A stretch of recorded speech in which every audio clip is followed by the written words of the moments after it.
If you love wealth more than freedom, the serenity of servitude is better than the contest of freedom that animates. Come home from us in peace. We don't ask for your advice or weapons. Squat and lick the hands that feed you. May your shackles be light on you, and may posterity forget that you are a countryman. If ever a time should come when vain and aspiring men shall possess the highest seats in government, our country will stand in need of its experienced patriots to prevent its ruin. It does not take a majority to prevail, but rather an irate, tireless minority, keen on setting brush fires of freedom in the minds of men. No people will tamely surrender their liberties, nor can any be easily subdued, when knowledge is diffused and virtue is preserved.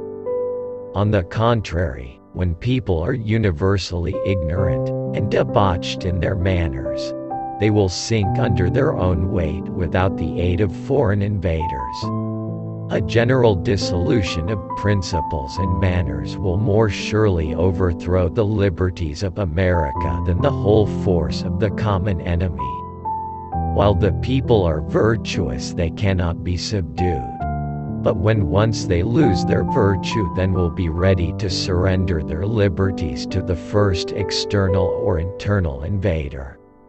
The Constitution shall never be construed to prevent the people of the United States who are peaceable citizens from keeping their own arms.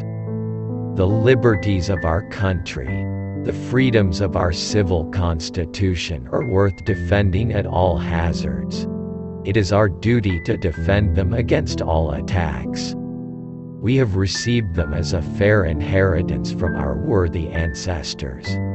They purchased them for us with toil and danger and expense of treasure and blood.